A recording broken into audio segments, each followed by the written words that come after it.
Muy buenos días, muy buenas tardes o muy buenas noches. Tengan todos ustedes, mis queridos amigos, mis queridas amigas y por supuesto, todos ustedes, los que están en medio. Bienvenidos una vez más a su programa favorito. Me caga la voz del locutor, la neta. El círculo de lectura. Y miren nada más la pieza de la literatura que me encontré en la biblioteca abandonada, güey. Galeotti, Nostradamus. ¿Desde cuándo lo tengo aquí?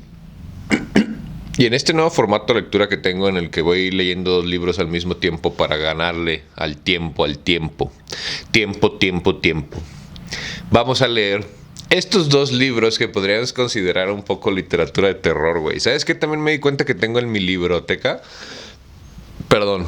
El de los cuentos de la selva. Hace mucho alguien me lo recomendó y no me había dado cuenta que lo tengo, güey.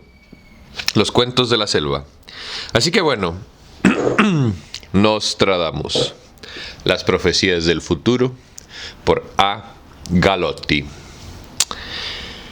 Miquel de Nostradamus nació en Saint-Rémy en 1503.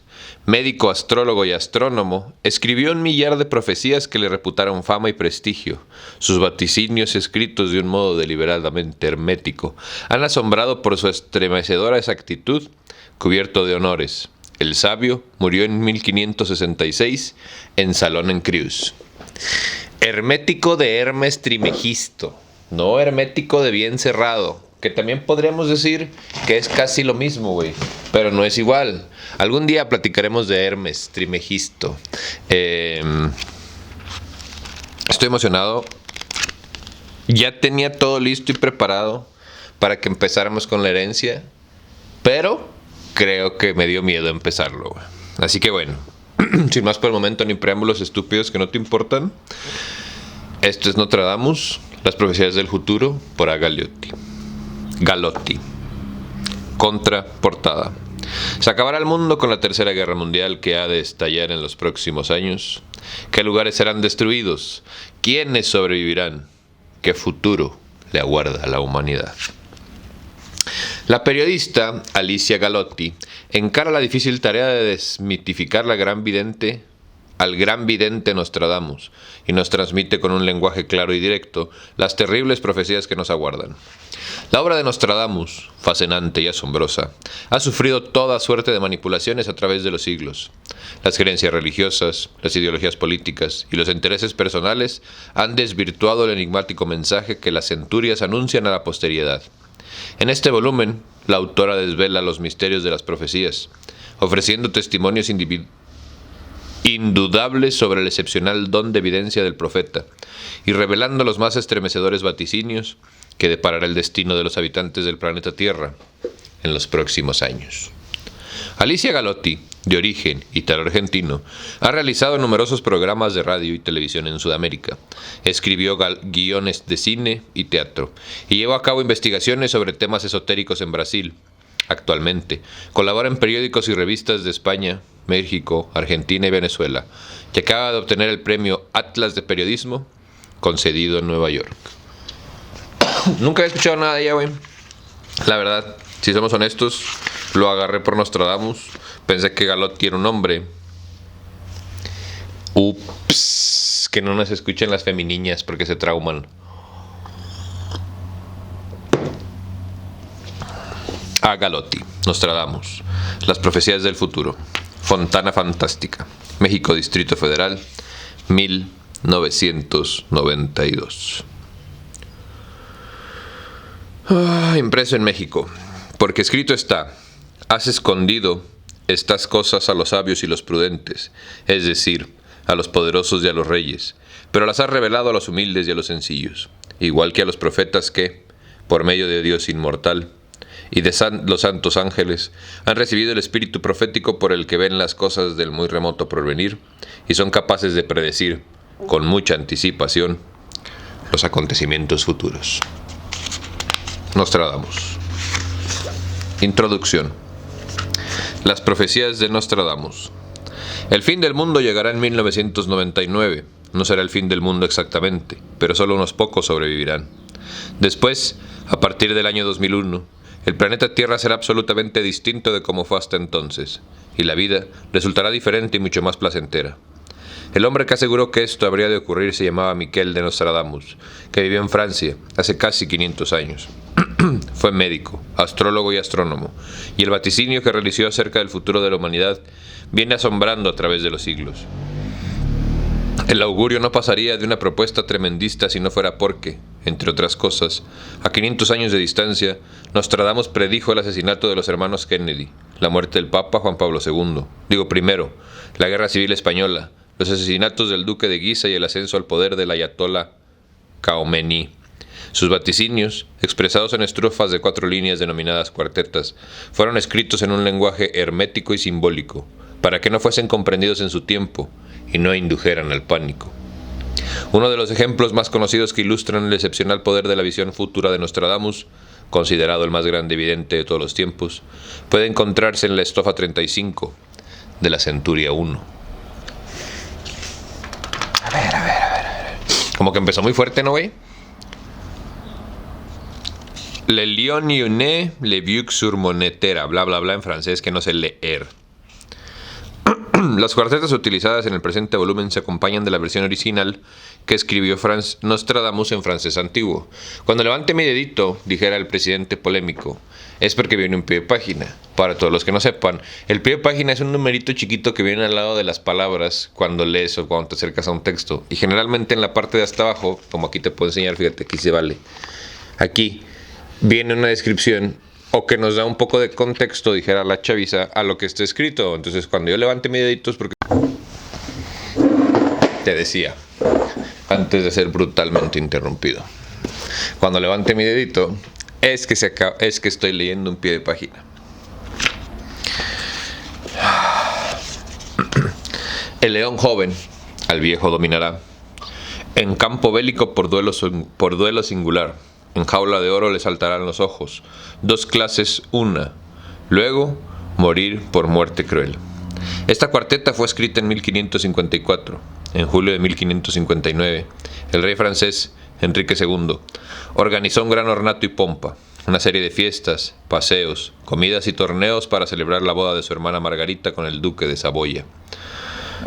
Para realizar el torneo que clausuraba los festejos, el veterano rey, que era un experto guerrero, ofreció romper lanzas al joven conde de Montgomery, de quien había oído maravillas en los campos de honor.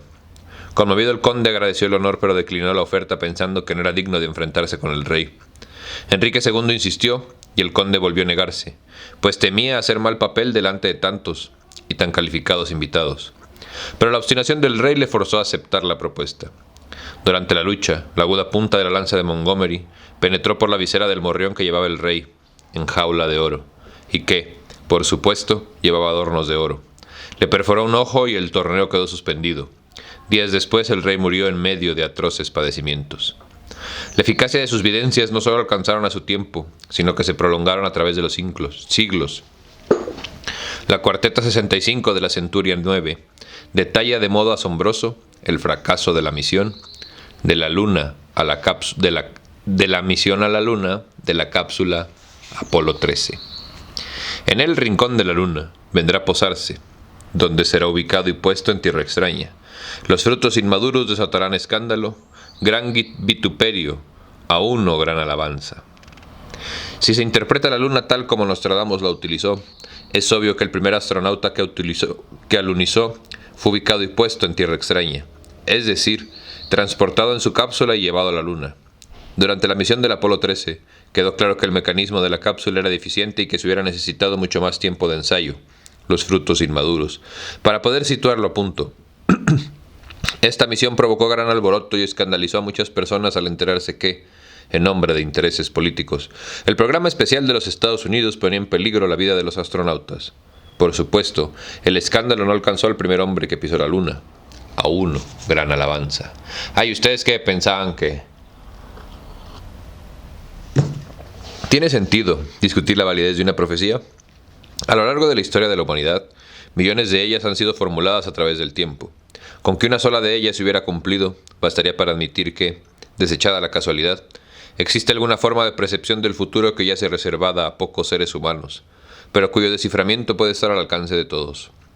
La ciencia ya ha admitido que, en determinada circunstancia, ciertos hombres y ciertos animales tienen alguna forma de presentimiento de lo que va a suceder.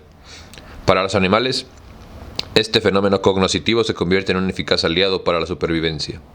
Antes del olfato del peligro, antes de ninguna otra forma de perceptiva del peligro, un cierto impulso les ordena apartarse o modificar el rumbo y dirigirse al punto opuesto. Los seres humanos somos mucho más escépticos y necesitamos pruebas fehacientes. En el campo de las profecías, las pruebas son prácticamente imposibles porque solamente podemos evaluarlas una vez que se han cumplido. El tiempo es, para los seres humanos, un valor sobre el que montamos todos los aspectos de la vida. El tiempo es, desde esta perspectiva, unidimensional. Y sin embargo, el tiempo es diacrónico y sincrónico. La división que ejercitamos los humanos es puramente formal. ¿Cómo admitir entonces que los hechos se sucedan cronológicamente? ¿Por qué no podrían desarrollarse de un modo que no captamos? Si la ciencia ha logrado cambiar tal circunstancialmente el criterio tradicional de las dimensiones, ¿por qué puede resultar atrevido, o incluso poco serio, considerar científicamente la posibilidad que determinados seres humanos, en circunstancias excepcionales, dotados de una sensibilidad y una intuición fuera de lo común, perciban hechos del futuro del mismo modo que perciben los del presente o los del pasado? Si la vida es unidimensional, ¿cómo explicar las otras dimensiones? ¿Cómo explicar las otras dimensiones? Si el concepto geométrico es el que impulsó Euclides, ¿cómo explicar la geometría no euclidiana? Si todo se basa en la relación causa-efecto, ¿cómo explicar lo imprevisto, lo casual? Las sagradas escrituras no solo han rechazado las profecías, no solo las han autorizado, sino que la Biblia es, a todas luces, un libro profético. Después de él, posiblemente, no haya existido ningún visionario que pueda compararse de Michel Nostradamus. Afortunadamente, Nostradamus no fue un semidios ni un ente de otro mundo. Fue un ser humano que tuvo dificultades en su hogar paterno, que se distinguió como un médico excepcional en su lucha contra la peste, que logró ser protegido por los poderosos, que se casó y tuvo varios hijos, que conoció la fama y la burla. Nostradamus fue un ser humano y, por lo tanto, falible, lo cual resulta no solo alentador, sino que enriquece grandemente el valor de sus presagios. A lo largo del presente volumen podrán advertirse algunos de los errores en los que incurrió el profeta, impulsado en algunos casos por sus propias emociones y en otros por errores técnicos o conceptuales. Dentro de los primeros puede citarse la profecía destinada al duque de Aumale, su protector, a quien vaticinó un glorioso destino que no llegó a cumplirse. En los segundos podría incluirse la simultaneidad histórica que adjudicó entre los tres hermanos Kennedy, la aparición del anticristo y el estallido de una guerra, por el anuncio del desembarco de las fuerzas aliadas en Aquitania. Cuando, como se sabe, la llegada a Europa de las fuerzas aliadas durante la Segunda Guerra Mundial se produjo en Normandía. ¿En qué medida se hallaba librado el profeta de sus deseos y ambiciones personales, de sus sueños más íntimos y de su postura ideológica? ¿En qué medida no se dio alguna vez a la necesidad de la rima o de su propia necesidad poética? Muchas de las líneas escritas por Nostradamus no han podido ser descifradas hasta el presente, y se comete un error si se espera una profecía minuciosa que incluya hasta la descripción anecdótica. Ese es el sentido lo que verdaderamente importa. Asimismo, Nostradamus se equivocó con el cálculo de la era procesional, al tomar la cifra de 2240 en vez de 2160, con lo cual existe un margen considerable de relatividad en las fechas que propone. Como se sabe, la astrología se basa en el criterio de unidad y la determinación y conocimiento de los ciclos múltiples en los que se desarrolla la vida. Nostradamus era astrólogo, y en base a esta ciencia realizó sus cálculos numéricos. El cálculo que hizo de 2240 años es equivocado, porque el gran año astrológico es de 25.920 años, que dividido por 12 da la dimensión de cada civilización, o era procesional, es decir, 2160 años. Sin embargo, la era procesional del vidente de Salón dura desde 1157, cuando dan comienzo sus profecías, hasta el 3097, fecha que él mismo, en una carta a su hijo, César, fija como límite de sus profecías. Entre una fecha y la otra, median 2240 años. Al chile esa parte no lo entendí. Las cifras que el profeta da en sus cuartetos no deben entenderse de manera lineal, sino metafórica, como forma de expresión. Así, cuando habla de 7000 años o del séptimo milenio, no quiere decir que los sucesos que profetiza ocurrirán en el año 7000, sino que ha fijado las fechas siguiendo el calendario hebreo, por lo que en realidad está hablando del segundo milenio de la era cristiana. Nostradamus escribió, en su totalidad, ¿segundo milenio de la era cristiana? Pues sí, vea 2000. 1085 cuartetas. Muchas de ellas se han perdido y han llegado a nosotros entre 945 y 965. Algunas de las cuales llevan consigo las sospechas de ser apócrifas, escritas por sus exegetas tras su muerte, que son las que podemos analizar en este siglo XX. Son suficientes, sin embargo, para dar la dimensión del profeta, el genio indiscutido que plasmó su obra y alucinante advertencia que formula acerca del porvenir. Son suficientes, sin embargo, para dar la dimensión del profeta, el genio indiscutido que plasmó su obra y la alucinante advertencia que formula acerca del porvenir del género humano. Descifrar los textos de Nostradamus es tarea ardua. Han sido escritos con un hermetismo deliberado, en el idioma que se hablaba en su tiempo en Francia, 1503-1566, enriquecido o distorsionado con los dialectos de su comarca, Salón en Provence. Es necesario recurrir a los mapas de la época para desentrañar sus referencias geográficas, y también al dialecto provenzal, al latín, al griego, al francés arcaico, al italiano, al alemán y aún al español para descifrar muchos de sus vocablos, sobre todo los nombres propios con los que bautiza o encumbre a personajes imaginarios. En estos casos, con frecuencia, apela a los anagramas. Así, Mazarino se convierte en Nizaram, Francia en Nercaf o Serfán, anagramas de France, Lorraine en el Norais y París en Rapis o Sipar. Pero el criterio se modifica cuando apela a la letra griega Phi para definir a Felipe, o define a María Antonieta como strange, extranjera, alterando la grafía y convirtiéndola en negraste. Su juego con el lenguaje se vuelve tan intrincado que a veces el desciframiento de un enigma permanece en el plano de lo tentativo. A pesar de los numerosos libros dedicados a su obra a través de los siglos, el rey Chirén, que menciona con frecuencia, es uno de estos interrogantes. En general, tiende a interpretarse que se trata de un anagrama de Enrique, pero no existe seguridad al respecto. Mucho más misteriosa resulta la clave Selín, figura destinada a convertirse en protagónica en los siglos futuros. ¿Se trata del nombre de un líder que es aún desconocido? ¿Es el anagrama de un futuro gran monarca? ¿Describe, acaso, las siglas de una poderosa organización que dominará el mundo? La manipulación que permanentemente sufran las predicciones del vidente de Salón ha determinado que, cuando conviene a los fines, Selín será descifrado como el salvador de la humanidad, el anticristo, un gran líder comunista o imaginerías parecidas. A falta de fundamento científico, la lógica parece sugerir que si se lee Nueva York, o bien Estados Unidos, ahí donde el profeta escribió Selín, los significados adquieren una inesperada transparencia. Pero es necesario detenerse en las circunstancias que rodearon la vida del profeta para comprender su comportamiento. ¿Por qué sus textos fueron escritos de modo tan hermético? El mismo Nostradamus lo aclara en una carta dirigida a su hijo César. Selín.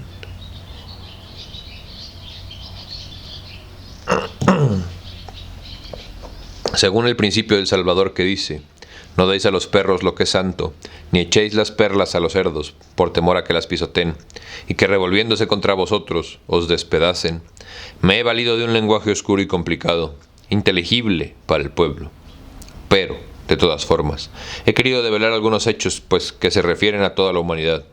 Si bien he utilizado frases y locuciones obtusas e imprecisas sobre las condiciones de estos futuros acontecimientos, incluso los que he captado con mayor claridad y que considero de extraordinaria importancia, de modo que, cualesquiera que sean los cambios que se produzcan entre los hombres, mis escritos no escandalizarán a nadie, pues los he anunciado mediante imágenes nebulosas. Y en una estrofa que escribió en latín, advierte: Quin legent horse versu maturus ensuntu, bla bla bla. Quien lea estos versos procure ponderarlos con madurez. El vulgo ignorante y profano no se acerque a ellos. Los astrólogos necios y los bárbaros quédense lejos. Quien de otra forma se conduzca será castigado. El lenguaje del simbolismo es el único lenguaje que deberías de hablar, bebé. Nostradamus tenía dos poderosas razones para ocultar sus profecías bajo el velo del hermetismo. La censura inquisidora hubiera caído sobre él, sometiéndolo a juicios interminables y a temibles puniciones, si en sus cuartetas hubiese hallado algo más que los desvaríos de un poeta imaginativo e incomprensible.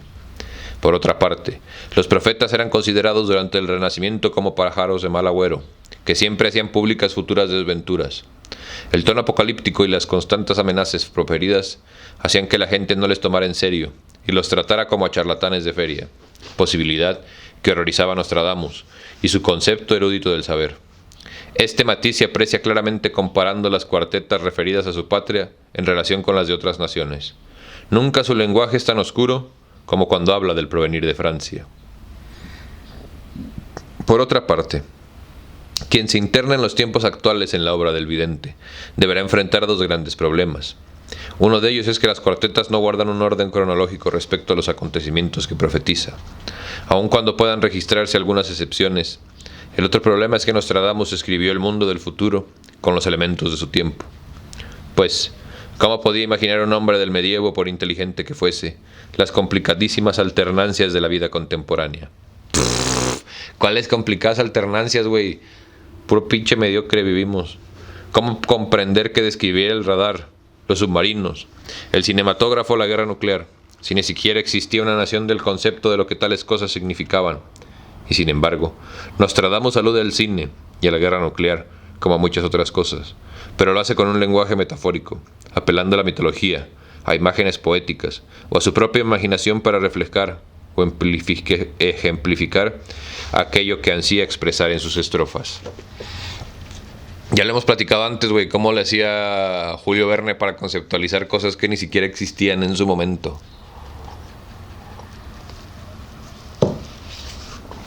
¿Cómo le hacían, güey?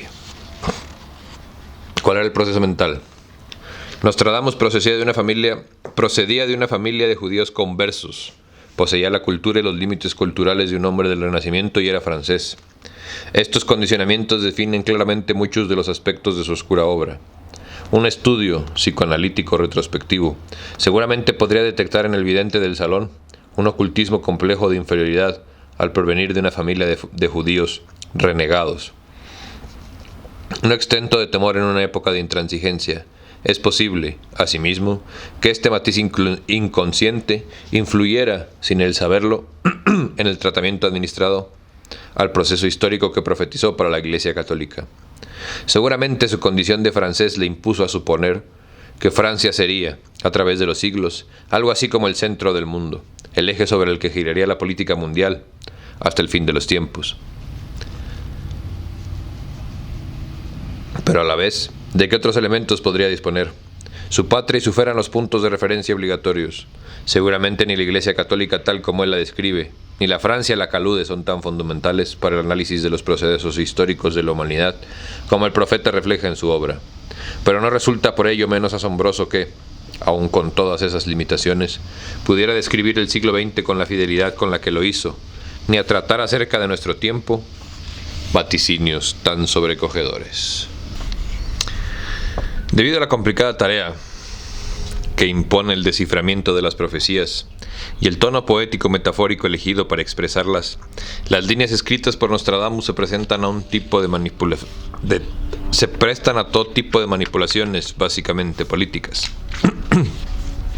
Un cierto acontecimiento técnico básico puede bastar para distorsionar el sentido de una cuarteta y pasar por alto aquello que no encaja con lo que se quiere demostrar y presentar a los ojos de los demás a la obra determinada.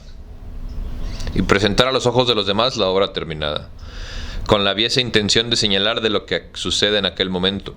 A nivel político, es ineluctable, y que ya hubo predicciones al respecto varios siglos atrás.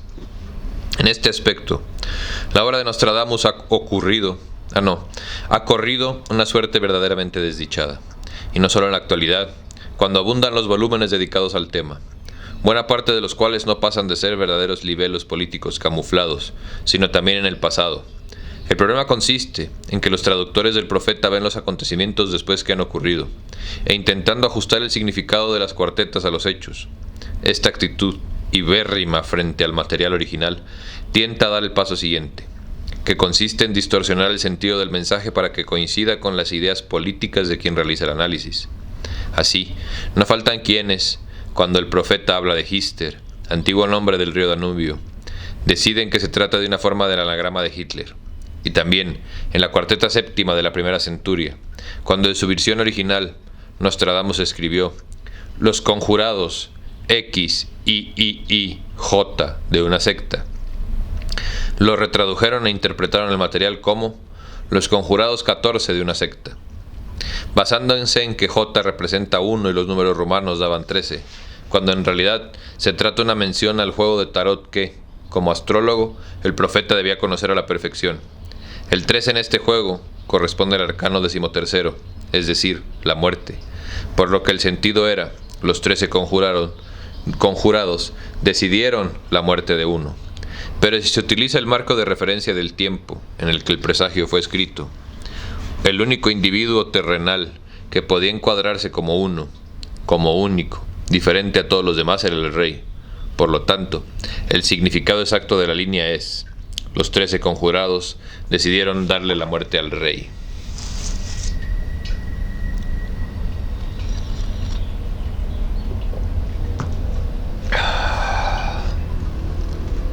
Jesús y sus apóstoles eran 13, que el rey era su papá.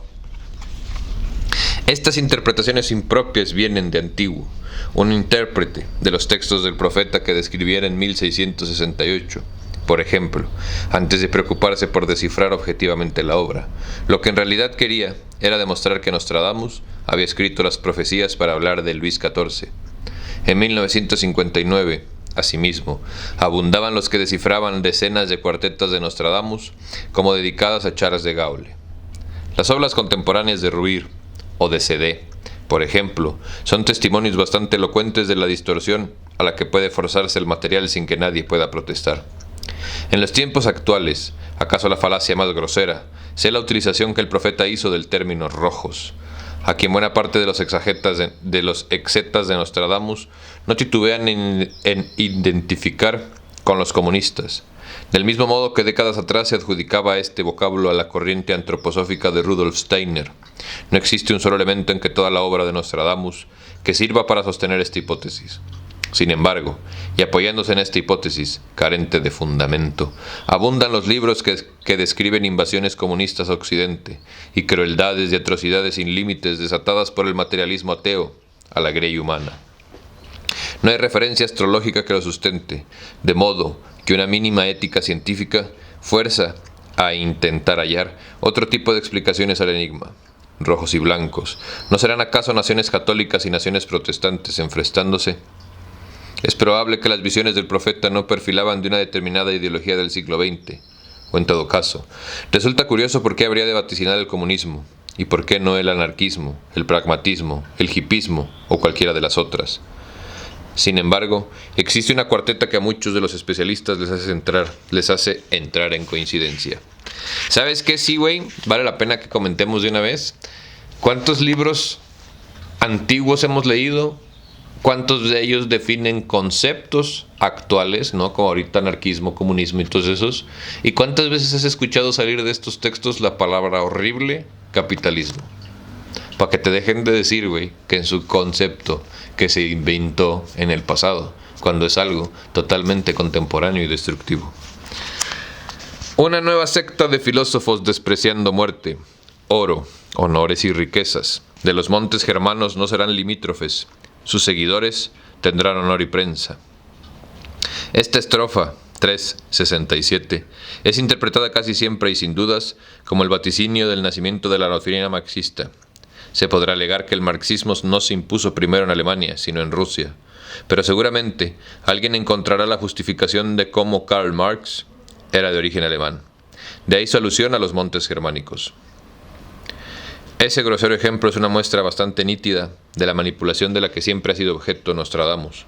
Quien conozca solamente un poco de la historia de las regiones advertirá, sin lugar a dudas, que el vaticinio del profeta está describiendo claramente la aparición de las sectas anabaptistas en el siglo XVI.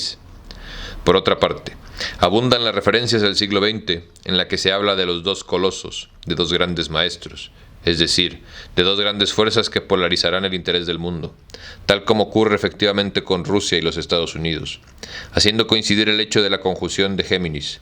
Nostradamus vaticina que estas dos fuerzas terminarán uniéndose por encima de sus diferencias para luchar contra un enemigo común que, al parecer, rendirá culto a Mahoma. El color rojo que frecuentemente aparece en las banderas de los países musulmanes, o tal vez ciertas categorías religiosas serían algunas de las interpretaciones posibles que, de ser empleadas, podrían enriquecer la comprensión de los textos del profeta, en vez de distorsionarlos en aras de una determinada ideología política. Pero el talento de Nostradamus sobrepasa los esfuerzos de quienes intentan utilizarlo a beneficio propio, o en oscuros intereses. Ahí está su obra asombrosa, dispuesta a dejar atónito a quien se atreva a internarse en ella con curiosidad y sin prejuicios. Ahí podrá encontrar desde una predicción de España, antes de la Segunda Guerra Mundial, hasta la posición de Italia en el mercado común europeo, desde la abdicación de Eduardo VIII, hasta el día exacto en el que dará comienzo la Tercera Guerra Mundial. Chan, chan, chan. Pues no sé, güey. Creo que todas estas partes interpretativas es un poco como la Biblia cuando te la lee el padre, ¿no? Yo leo algo y te leo lo que yo entendí en base a lo que he vivido. Entonces, no sé si pudiéramos realmente, pues, hacer una interpretación real, güey, ¿sí me entiendes? O qué tanto es esta necesidad humana de explicar las cosas, ¿no? Qué tanto es esta necesidad humana de encontrar un mensaje en el mensaje, cuando tal vez el mensaje es que no hay mensaje, ¿no? No sé, güey, hay que ver. El futuro, según Nostradamus. Una amarga profecía sobre nuestro siglo. Avant long temps le tout sera rengue. Non s'esperons un cicle bien senestre. L'estat de masqués y deseos bien changue. Peu troveront qua son rabil. Dentro de poco todo será arreglado. Nos espera un siglo bien siniestro. El estado de las máscaras y los utilitarios y los solitarios sufrirán cambios, y habrá pocos que quieran estar en su lugar. El orden conocido y tradicional hasta el advertimiento del siglo XX será profundamente recomendado. Todo será arreglado. Anuncia el profeta en estas líneas. Nos espera un siglo bien siniestro, definición que definitivamente podría ser la más exacta para describir el mundo y el tiempo en el que vivimos.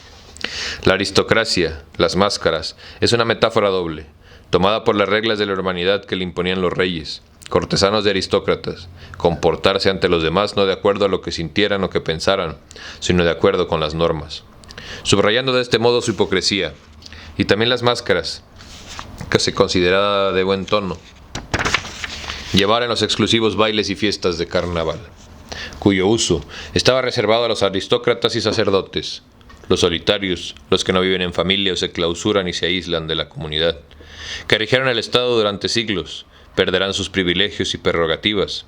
El estado de las máscaras y los solitarios sufrirá cambios, tal como efectivamente viene sucediendo en este siglo, debido a la expansión de la democracia y la necesidad de los pueblos de regir sus propios destinos sin falsas tutelas.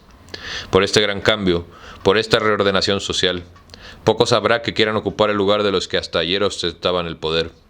En este proceso imparable que marca la orientación política de nuestro siglo, es público y notorio la crisis vocacional que atraviesa la Iglesia, y por otra parte, la irreversible decadencia de la aristocracia. Ahí sí no hay nada que discutir. Nada. Asesinato del Papa. Antes del conflicto, el grande caerá. El grande a muerte muy súbita y llorada. La nave imperfecta nadará en su mayor parte, junto al río, la tierra quedará teñida de sangre. Nostradamus advertía muy claramente una inevitable tercera guerra mundial, pero advertía que antes de ello, una noticia calamitosa sacudiría el mundo. Aquel mundo imaginado hace 500 años es este en el que nos toca vivir a nosotros, y el acontecimiento previo a la conflagración mundial es el asesinato de un papa. Antes del conflicto, es decir, de la guerra, el grande caerá por muerte súbita, es decir, por crimen, muerte imprevista. Pero esto coincidirá con una profunda y muy grave crisis dentro de Italia, que pondrá en peligro la tradicional tranquilidad del Vaticano. Algunos autores han querido ver en este anuncio una guerra de Italia con sus vecinos, por lo que el país se vería invadido. En los tiempos que corren, con los métodos de estrategia de dominio público, resulta poco probable imaginar una invasión de un país europeo por otro. Resulta claro que se refiere a disensiones internas que pueden derivar en un estado de crisis general, de virtual guerra civil. La errática política interna italiana, la sucesión casi ininterrumpida de crisis políticas, parece señalar que el sombrío augurio de Nostradamus no se halla muy lejos de la realidad. Cuando tal cosa ocurra tras el asesinato del Papa, la Iglesia Católica, la nave imperfecta, quedará sin protección, es decir, a la deriva, logrando sobrevivir con dificultades. La mayor parte nadará. La gravedad de la situación en el país en el momento de la muerte del Papa se expresa claramente en la última línea de la estrofa, al referir que en las orillas del Tíber, junto al río, correrá la sangre. Pero este es solo el comienzo del gran proceso de ocaso de la Iglesia Católica en la historia de la civilización occidental. Según el vaticinio de Nostradamus, ahí es cuando se inician verdaderamente sus calamidades. Pues ojalá, güey, porque si somos honestos, esa iglesia lo único que le ha traído a la humanidad son calamidades. Y todos ustedes, guadalupanos, váyanse a llorar a otro lado, güey, a la verga, la neta, güey. Por el poder de los tres reyes temporales, a otro lugar será llevada la Santa Sede, donde la sustancia del espíritu corporal será repuesta y recibida por sede verdadera. El poder homínodo de tres grandes potencias, reyes temporales, desencadenará una guerra que afectará al resto del globo. Se refiere a un enfrentamiento entre China, Estados Unidos y Rusia, y por lo tanto también a la Iglesia Católica. El Papa asesinado hallará sustituto, y este nuevo primado también correrá grave riesgo, por lo que la Santa Sede deberá salir del Vaticano y ser trasladada a otra gente. Pero este viaje será temporal. Cuando la Tercera Guerra Mundial termine, el Papa podrá volver, con lo que Nostradamus parece confirmar la mitología acerca de la eternidad de Roma, es decir, de ciudad que nada destruirá, ni siquiera las guerras, y de nuevo reinará desde el Vaticano. Al respecto, cabe aclarar que tanto la lectura como el desciframiento de las centurias debe ser analizado a través de la perspectiva del tiempo en que fueron escritas, es decir, desde la perspectiva de un tiempo en el que la fe y la observancia religiosa eran fundamentales en la vida y en el pensamiento de la época. A la vez, Nostradamus, judío converso, tenía una relación apasionada y difícil con sus creencias, y en algunos momentos sus textos parecen inflamados de un cierto misticismo exterior. Estos matices cobran relieve en las predicciones futuras. Es probable que hace 500 años el profeta no pudiera advertir el cambio de posiciones en los grupos de poder, ni tampoco la aparición de nuevas y complejas fuerzas que variaron los poderes de la Iglesia Católica. La historia del futuro que Nostradamus profetiza tiene a la Iglesia como protagonista central, y es desde su perspectiva donde se desarrollan los restantes acontecimientos. El perspicaz lector contemporáneo sabrá comprender esta diferencia de matiz producida por 500 años de distancia. ¿Sabes qué? Sí, también vale la pena que comentemos, güey. ¿Te acuerdas cómo hay un castroso que se llama Barbitas que dice que vivimos en un futuro controlado por la Iglesia y que toda nuestra intelectualidad está amarrada al pensamiento católico? Fíjate también cómo las profecías esotéricas están amarradas a la procesión católica o a la ideología católica, ¿no? Cuando él habla de los tres grandes, yo no creo que sean tres países, por ejemplo. ¿Cuáles son realmente los tres grandes? ¿Cuáles son realmente los tres gigantes de nuestra humanidad? ¿El cristianismo? ¿La ortodoxia? ¿Y el islam? Esos son los tres grandes, güey. O podríamos decir que es el islam, el cristianismo y todo lo demás. Esos son los verdaderos tres grandes de esta tierra, según yo. Barbitradamus, un papa secuestrado. Aquellos cuya empresa sea subvertir al inigualable reino, fuerte e invencible, actuarán con fraude, 3 noches advertir, cuando el más importante de la mesa lea la Biblia. En esta estrofa no faltaron quienes creyeron interpretar un vaticinio de las oscuras circunstancias que rodearon la prematura desaparición de Juan Pablo I. Sin embargo, la cronología histórica situada en el augurio de en el futuro, una vez que un papa haya sido asesinado y otro haya tomado su lugar, y aún después, cuando su partida de Roma y su retorno hayan quedado en el pasado, desde esta perspectiva, la profecía resulta clara. Los enemigos de la cristiandad decidirán atacarla mediante engaños. Sucederá de noche y 3 personas serán las encargadas de sorprender al Papa y capturarlo en el momento en el que se halle leyendo la Biblia. Una interpretación menos estricta, pero acaso más ajustada a la realidad, permite suponer que en realidad se trata de una metáfora acerca de la necesidad de los grandes poderes de someter e involucrar al Vaticano en sus manejos políticos, para lo cual no vacilarán en recurrir a la mentira y el engaño, sorprendiendo al Papa en su buena fe. Sí, eso sí piensas que no es al revés. El Vaticano es el que está inmiscuido en toda la política. O sea, no mames. De todas formas, la oscura desaparición de Juan Pablo I, a no confundir con Juan Pablo II, el protector de pedófilos, aparece claramente aludida en la obra de Nostradamus. Por la muerte de un viejo pontífice, será elegido un romano de edad madura, a quien se acusará de desvirtuar la sede, y soportará largamente y obrará con claridad. El romano elegido de buena edad fue Pío XII, a la muerte de Pío XI. Sus controvertidas actitudes durante la Segunda Guerra Mundial le valieron no pocas críticas, a quien se acusará de desvirtuar a la sede, aunque en su largo reinado logró que la Iglesia sorteara el escollo. En otro momento de las profecías, Nostradamus dice: 4 años, más o menos, la sede aguantará. Lo cual es una clara alusión a Juan XXIII, cuyo reinado duró de 1958 a 1963. Posteriormente fue ungido Paulo VI, que dirigió los destinos de la cristiandad durante 15 años. Y luego, en 1978, Juan Pablo I. Este pontífice estuvo exactamente 77 días rigiendo los destinos de la Iglesia. Elegido papa, de elegido se convertirá en burlado súbito, de pronto emocionado, dispuesto y tímido, por demasiada dulzura a morir provocado, no más temor, la muerte de su noche guía. Es sabido que Juan Pablo I fue escogido políticamente como forma de conciliación entre las fuerzas antagónicas que dominaban el Vaticano en aquellos tiempos, y que el propio beneficiado ignoraba que su nombre participaba en la ronda de candidatos. Súbito, de pronto emocionado.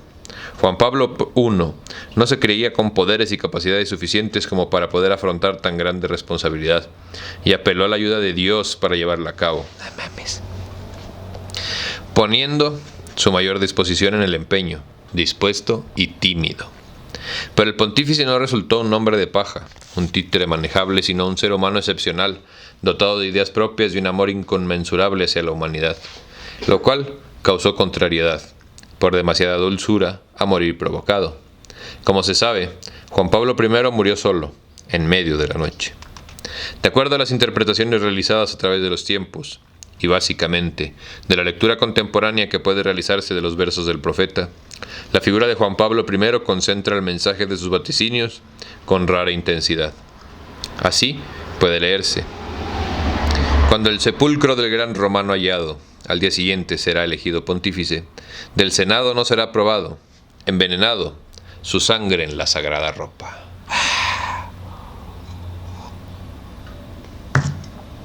Pocos años antes de la elección de Juan Pablo I, circuló con mucha fuerza el rumor de que se había hallado la tumba de San Pedro, el gran romano.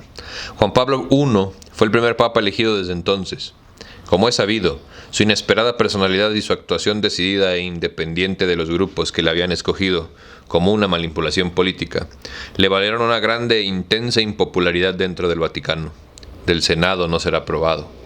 Los rumores acerca de que Juan Pablo I había muerto por envenenamiento circularon a partir del día siguiente de su muerte, y, A pesar de los desmentidos, su fallecimiento nunca quedó claro. El Papa cenó con los cardenales que le eran hostiles la noche previa a su fallecimiento, y luego la Iglesia negó la autorización para que se realizara la autopsia, y el cuerpo del pontífice fue rápidamente cremado. Puede hallarse aún otra mención a este pontífice. Aquel que estará cubierto por la gran capa será inducido a algún caso examinar. Los 12 rojos mancharán los manteles con un homicidio que se habrá de perpetrar. Obviamente la gran capa es la pontífica.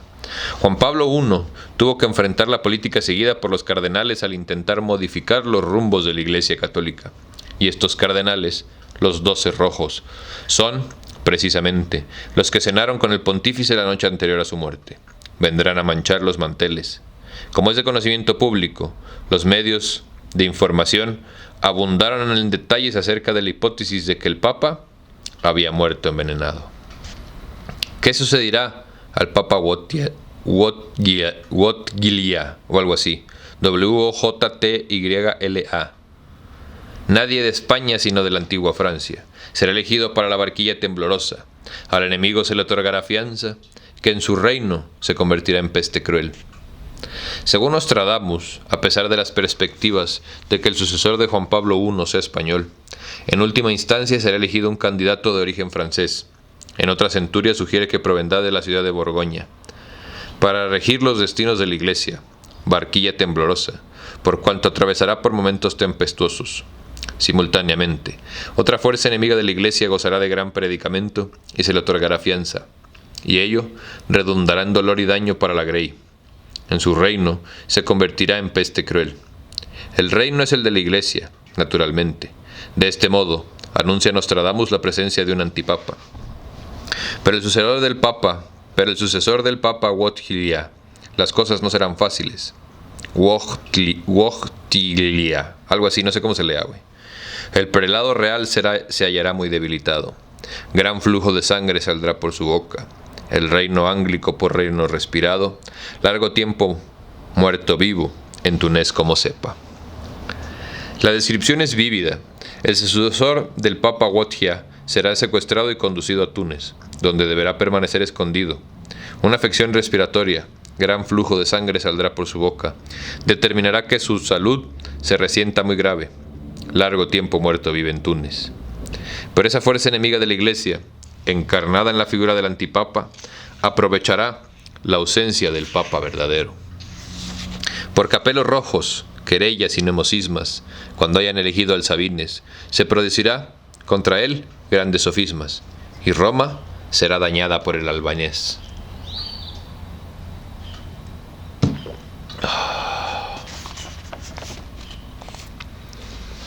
La interpretación de esta centuria vaticina que un hombre proveniente de Albania contará con la fuerza suficiente dentro de la Iglesia como para lograr dominarla, y, al ejercer su poder, Roma será dañada, es decir, socavará gravemente los pilares de la cristiandad. Nostradamus advierte: «Oh, enorme Roma, tu ruina se aproxima, no la de tus muros, sino la de tu sangre y sustancia. El áspero con letras hará horribles daños, hierro filoso, metido a todos, hasta el mango». La presencia del antipapa sumirá a la Iglesia en un estado de desolación y ruina, pero el daño no será físico, no será destruida la ciudad, sino el sentido de lo que contiene. No la de tus muros, sino la de tu sangre y sustancia. Pues el antipapa elegido, el áspero, con sus bulas, sus encíclicas, sus pactos y su palabra escrita, con letras, producirá un daño tan horrible como un puñal filoso hundido hasta el mango. De todas formas, coincidiendo con la célebre profecía de San Malaquías, según la cual después del Papa Wojtyla solo restan 2 papas, Nostradamus asegura que el próximo, de Gloria Olivae, será de origen francés, y el que le suceda, el último papa, Petrus Romano, será italiano. Sangre en el Vaticano. Nostradamus predijo un asesinato en el Vaticano en el siglo XX. Se refería al fallido atentado de Ali Agca contra el Papa Wojtyla, o Desgraciadamente, habrá que esperar sucesos más luctuosos. ¿Será el Papa Whately la víctima o se referirá al próximo, llamado de Gloria Olivae según las profecías? En todo caso, existe una relación entre el asesinato de un papa y el estallido de una tercera guerra mundial, que tendrá lugar en 1986. Este papa será sustituido por otro, o tal vez por un antipapa. Al parecer, el papa elegido será secuestrado y permanecerá prisionero en Túnez durante mucho tiempo, mientras el antipapa toma su lugar durante la Tercera Guerra Mundial. Entonces, llegará el tiempo del último papa, de Petrus Romano. No sé por qué me esperaba que Nostradamus fuera todo menos la Iglesia Católica, güey. Y bueno, bienvenidos a esta clase de papas. Clero romano. El año 1609. En el primer día del año habrá elección de uno gris, y negro salió de la compañía. Nadie fue nunca tan astuto como él. Siguiendo un asombroso sistema personal de cálculo, Nostradamus llegó a la conclusión de que las dos eras, la de la creación y la de la justicia, previas a la venida de Jesucristo, habían durado 4.473 años. Dividió por la mitad, y concluye que una era procesional dura 2.237 años, es decir, 2.240 años. A decir verdad, su cálculo no fue correcto, por cuanto su duración real es 2.160 años. Un siglo de diferencia. Esta desviación aparece como pequeña y un error profético de lustro. En un acontecimiento futuro no resta perfección al vaticinio. Pero como la progresión es proporcional, a medida que los siglos han ido transcurriendo, se ha ido produciendo un alejamiento entre las fechas calculadas por el profeta y las fechas reales. De modo que si seguimos el criterio tradicional del cálculo respecto a las fechas que el profeta menciona en sus presagios, deberían decir que el año 1609, de la primera línea sería el 2110. Pero el error de cálculo del profeta obliga a restarle 80 años, por lo que en realidad estos hechos están previstos para alrededor del 2030. Si la Tercera Guerra comienza en 1986, es bastante posible que el reinado del antipapa se prolongue más de lo previsto, hasta que Petrus Romano pueda ser elegido. La elección del Petrus Romano sucederá el primer día de aquel año. El papa elegido permanecerá en la compañía de Jesús. Los jesuitas, en el medievo eran llamados la compañía, y se caracterizará por su singular astucia para llevar a buen puerto la nave de la Iglesia, a través de mares tan procelosos. Perdido, hallado, oculto tanto tiempo, el pastor será honrado como un semidios, antes que la luna termine su gran ciclo. Por otros vientos será deshonrado. La primera línea alude y confirma el destino que habrá tenido el Papa durante la Tercera Guerra Mundial, cuando tras su captura, agresión y secuestro se ha llevado a Túnez mientras reina el antipapa. Una vez haya regresado a la Santa Sede, reinará la alegría por la restauración de los valores tradicionales. El pontífice, el pastor de almas, será honrado como un semidios, pero este breve resplandor de la Iglesia Católica no durará mucho. Por otros vientos será deshonrado. Sangre de gente de la Iglesia será derramada, con tanta abundancia como el agua que corre, y por largo tiempo no será restañada, pues habrá ruina y dolor en el clero. Un futuro panorama de la Iglesia Católica no puede ser más sombrío. El fin de la Tercera Guerra Mundial no erradicará las persecuciones ideológicas y los mortales enfrentamientos. La evolución del pensamiento filosófico llevará a una crisis de las ideas religiosas. La cuarteta es suficientemente elocuente al describir el futuro de la gente de la Iglesia, de manera que se verá la ruina y el dolor en el clero. Pues claro, güey, en un mundo en el que la gente cada vez es más propensa al pensamiento y a la discusión, es menos propensa a la charlatanería. O sea, es obvio que toda esta era horrible y oscura de, no sé cómo llamarlo, güey, la religiosidad está llegando a su fin. Y eso me hace muy feliz. Sí esperaba algo diferente del libro, la verdad. Pero bueno, sigamos, pues ya vamos a echárnoslo. ¿Qué será? Una semana. En breve volverán los sacrificios, contraventores sufrirán el martirio, ya no habrá monjes, ni abates, ni novicios. La miel será mucho más cara que la cera. La idea de sacrificio asociada con religión.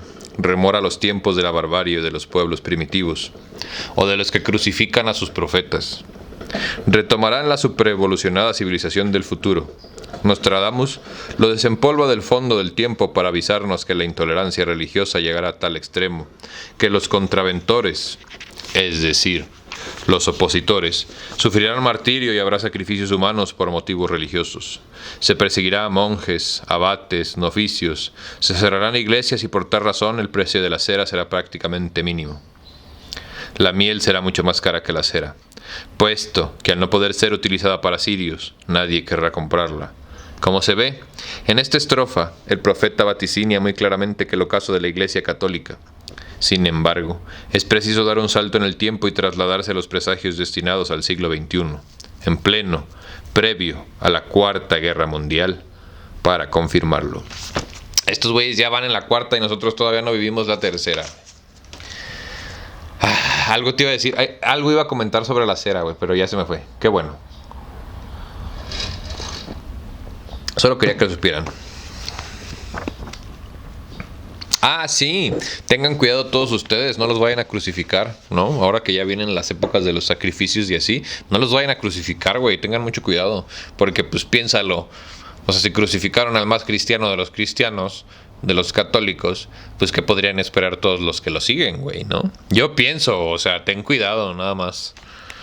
Veréis tarde o temprano hacer gran cambio, horrores extremos y venganzas, cuando la luna, conducida por su destino, ya se halle en sus inclinaciones.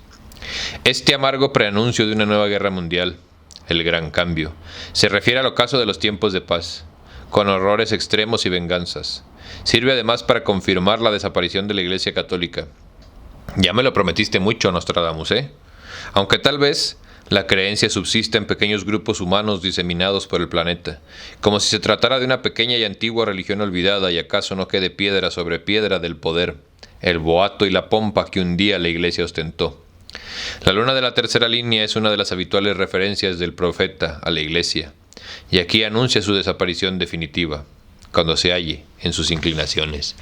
Ok. A los 20 años del reinado de la luna, transcurridos 7000 años, otro tendrá su jerarquía. Cuando el sol tome sus cansados días, entonces cumplida y consumada será mi profecía. En el séptimo milenio, a los 20 años de la desaparición definitiva de la luna, la Iglesia Católica, el sol, el racionalismo, el resultado de la evolución del pensamiento humano en su más alto grado de desarrollo por encima de todas las creencias, tomará su lugar y alcanzará el mismo rango de importancia que tuvo la Iglesia Católica en el pasado. Otro tendrá su jerarquía. Y tal cosa sucederá hasta el fin de los tiempos, es decir, de los tiempos previstos por Nostradamus, o sea, el 14 de marzo del año 3797, fecha en que concluyen los presagios. Entonces cumplida y consumada será mi profecía. Creo que sí vale la pena discutir cómo Nostradamus piensa, güey. Que la llegada del razonamiento, del raciocinio, es el fin de la Iglesia. Güey, o sea, ¿por qué habría de molestarnos eso? Veréis tarde o temprano. Chingazo, ya lo leí. La Tercera Guerra Mundial. Los azotes pasados que empeoraron al mundo, largo tiempo de paz, tierras deshabitadas, hermana irá por cielo, tierra y onda, y luego, nuevamente las guerras suscitadas. Los azotes pasados que empeoraron el mundo son los que determinaron la primera conflagración mundial en 1914. La gran tragedia contemporánea que provocó la muerte de millones de personas y la extinción definitiva de un cierto modo de vida y de una cierta concepción de la realidad y del mundo. Acuérdate que la Primera Guerra Mundial fue una pelea entre primos, güey. Así. Fue una pelea familiar entre primos. Y el que no me crea, que agarre un libro. Tras aquella tragedia, que culminó en 1918, el mundo vivió tiempos inciertos, pero pacíficos hasta 1939, el largo tiempo de paz al que alude. Podría decirse sardónicamente, Nostradamus luego, tierras deshabitadas, es decir, la Segunda Guerra Mundial, pero el fantasma de las guerras, esas macabras hermanas que menciona el profeta, no detendrá su mortífera ronda. Irá por cielo, tierra y mar, honda, hasta que un tiempo después reaparecerá la guerra, después nuevamente las guerras suscitadas, en este caso, la Tercera Guerra Mundial. A decir verdad, abundan las referencias en las profecías acerca de esta hecatombe universal. La hoz en el estanque mira hacia Sagitario, en su más alto grado de exaltación. Peste, hambre, muerte por mano militar. El siglo se acerca a su renovación. En esa centuria es posible hallar una hipótesis acerca de la fecha en la que puede estallar la Tercera Guerra Mundial. Para ello, es preciso recurrir a la astrología, por la cual el mismo Nostradamus se rigió para ubicar históricamente sus profecías. Fawkes es utilizado aquí como referente escrita, referente a Escita, es decir, el símbolo de Saturno, y Lestang como estanque, es decir, Acuario. Cuando Saturno se encuentra en Acuario y Sagitario es el ascendente, es decir, en las postrimerías del siglo a partir de 1981, el vaticinio describe el estallido de la guerra entre potencias, peste, hambre, muerte por mano militar, que ocurrirá a finales del siglo, cuando el siglo se aproxima a su renovación. Bastarde Nostradamus, Cuando dentro de un pez, hierro y carta cerrada, afuera salga el que luego hará la guerra, tendrá por mal su flota preparada, surgiendo cerca de la latina tierra. Esta cuarteta presenta una excepcional riqueza de significados. Si se hace una traducción metafórica de los símbolos empleados por Nostradamus, en el plano de la astrología, claramente puede determinarse que el pez es Piscis, el hierro Marte, y la letra, la carta Mercurio. Cuando Marte y Mercurio se hallan en conjunción en Piscis, es posible determinar la fecha a la que hace alusión el vaticinio, y que, según los expertos, significa exactamente el 23 de marzo de 1996. Ya pasó. Lo que dará mayor precisión al presagio de la centuria 1-16, que lo anunciaba para finales de siglo.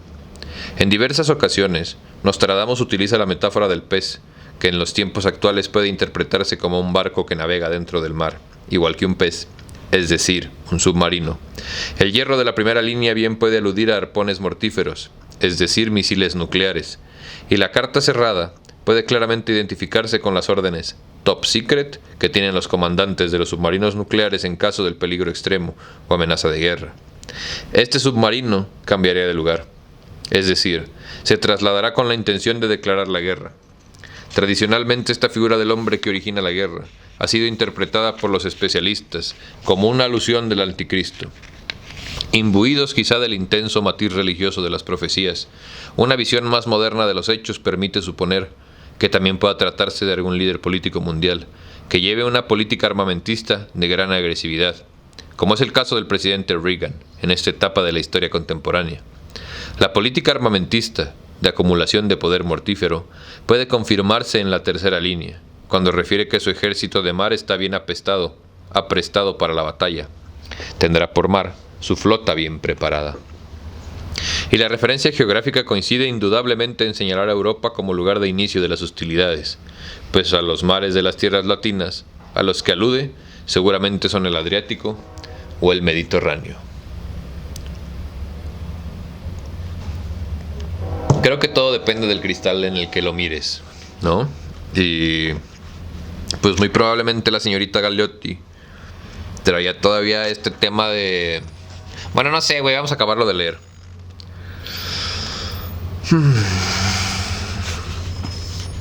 Tras gran discordia humana, otra mayor se acerca. El gran motor los siglos renueva. Lluvia, sangre, leche, hambre, hierro y peste. Fuego en el cielo, corriendo larga centella. Esta cuarteta confirma de modo decisivo la visión del profeta respecto a la inevitabilidad de una tercera guerra mundial. Una vez que los ecos de la Segunda Guerra han pasado, tras gran discordia humana, se apresta una tercera, mayor que la anterior. Si se sigue un camino más literal de desciframiento como lo hizo Antonio Lotius Ferri, la palabra troche de la primera línea de la estrofa puede asociarse con el término griego trucos, que significa miseria, es decir, pobreza, hambre, males agudizados. En la segunda mitad del siglo actual, que las naciones desarrolladas e industrializadas no se preocupan por resolver, Nostradamus anuncia que esta tragedia vendrá otra mayor. Lluvia, sangre, leche, hambre, hierro y peste. ¿Cuándo? El gran motor de los siglos renueva, es decir, cuando el siglo se cumpla y el siglo sea renovado, a finales del siglo XX. Sin embargo, un dato adicional ajusta la fecha. Como se sabe en el medievo, los astrólogos y astrónomos daban gran importancia a las cometas y se guiaban por ellos para realizar sus cálculos, por lo que no resulta disparatado hallar una ilusión a la aparición de un cometa con una estela luminosa, tal como aparece en la última línea de la estrofa. Esta descripción se ajusta de modo veraz al cometa Halley, que fue visto por última vez en 1910, cuya reaparición se anuncia para 1986. ¿Y aquí le vamos a dejar el día de hoy? Muchísimas gracias a ti por venir a tu ejercicio de resistencia cultural favorito. Está interesante Nostradamus, fíjate. Está interesante también la forma en la que lo aborda y lo analiza. Creo que además lo está abordando desde una forma como muy típica, ¿no? Valdría la pena que alguien se aventara la tarea de hacer un análisis contemporáneo de Nostradamus, tal vez no visto desde una visión tan catastrófica, sino de una visión un poquito más amable, pero no sé, güey. No sé qué esperaba, no sé si me está gustando o no, pero vamos a ver qué pasa. Muchísimas gracias a ti por venir. Te veo pronto y nos vemos pronto. Adiós.